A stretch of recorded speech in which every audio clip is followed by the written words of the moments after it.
Hey,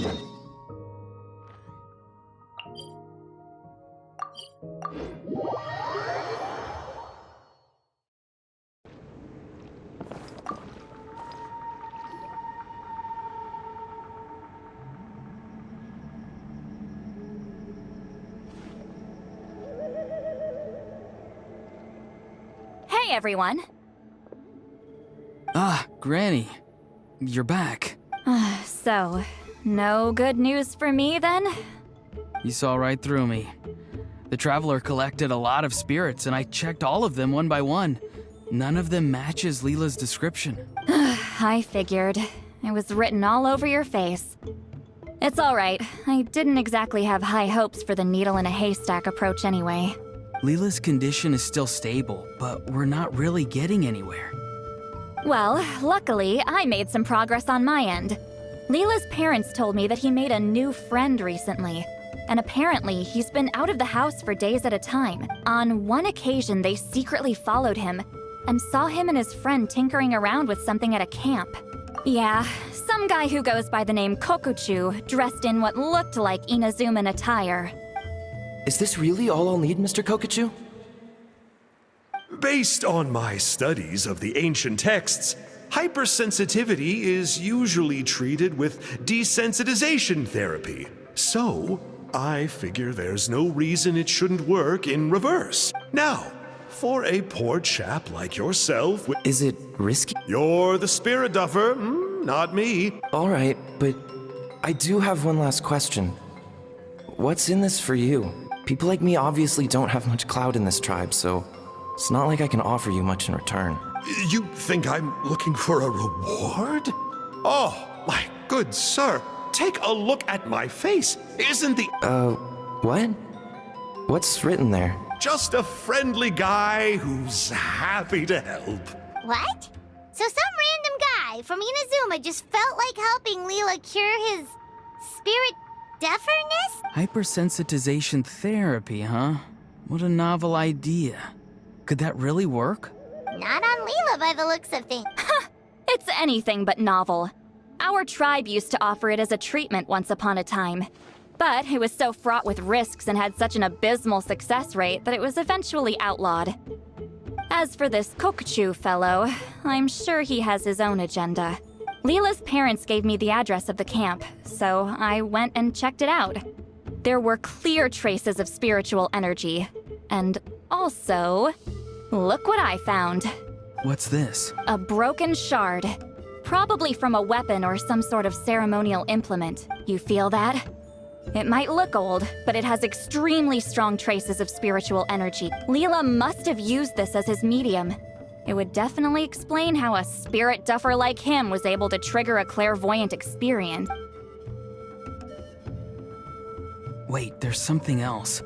It feels so familiar. I think this is somehow connected to my ancient name. Connected how?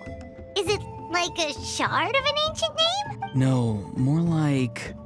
I think this item might have belonged to a previous bearer of my ancient name. Okay, that's it. Granny's getting itchy clairvoyance fingers. I'm going to try using this shard as a medium. Cool, same as last time? The Traveler can use the spirit loom to record what you find on a woven scroll. Nope. Auroron can do the recording this time. Why? It's a safety measure. You have a better understanding of the spirit domain than the Traveler. If this really is a Sanhaj relic, you'll be better placed to deal with the fallout in the event that something goes wrong.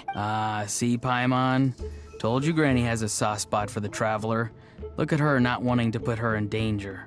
Meanwhile, I'm just a grandkid, so I'm expendable.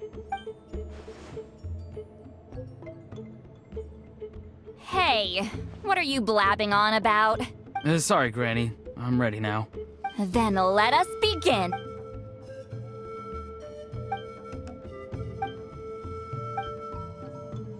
Alright, what's on the scroll this time?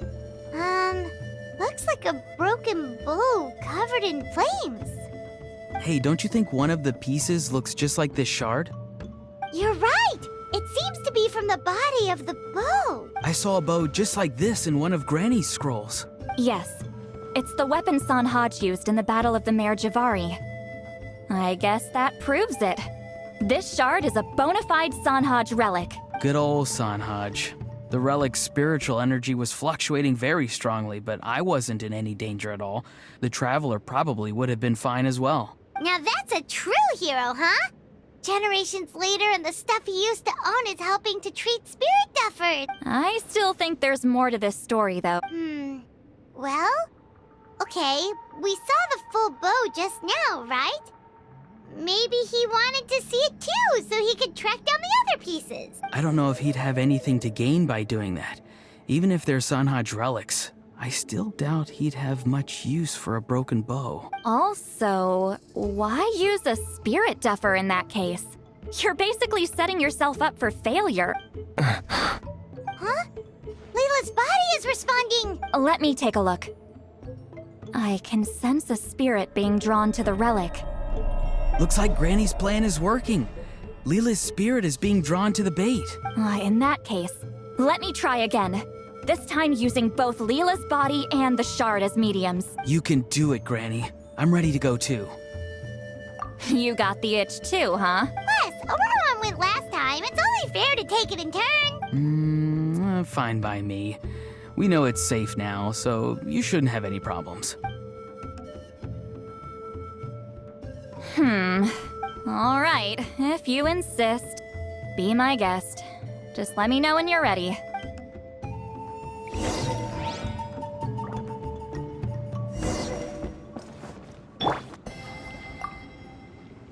You ready?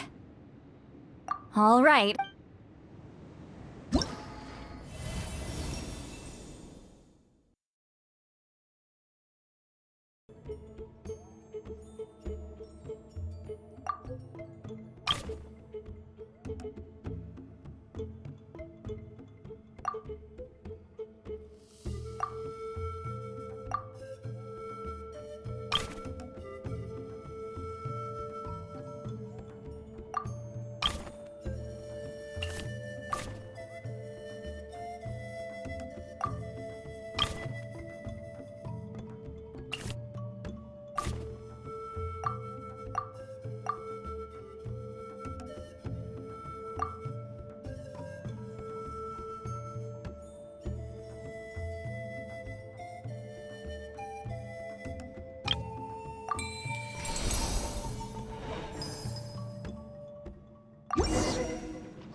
Another image has appeared.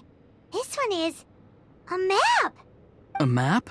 Could it be the Mare Javari? The Mare Javari? The Mare Javari was reduced to a desolate wasteland after that big battle. Or rather, it became known as the Mare Javari after what happened there. The ashes of the monsters. That place is full of untold dangers and mysteries. Over the centuries, the finest adventurers have tried to prove themselves by venturing in. Sadly, most ended up perishing there. That lasted up until around 20 or 30 years ago, when strange things started happening. People started speaking of an enormous dark creature the size of a mountain, roaming around inside the Mare Javari. And then, shortly after that, the whole region just completely disappeared. What? How the heck? I know, right? Anyway, if I'm not mistaken, the place indicated on this map is where it used to be before it disappeared. At the westernmost part of Natlan. Anyway, that's just what I've heard. I've never been there myself. This is what age does to you. That's just an excuse. Granny's too lazy to take a trip that far away. Hold on a second. There's a spirit approaching the shard and the woven scroll. Oh, Leela's body is responding again! Quite a strong reaction this time. I sense it too. There's a soul nearby. Almost a complete one. This is creeping Paimon out! Seems like the plan is working. So, can we just wake him up now? Not today.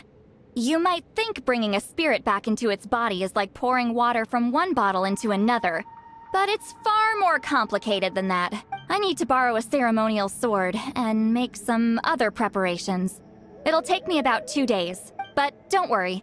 Now that his spirit's returned, there's just one step left. Let's meet up again in 2 days.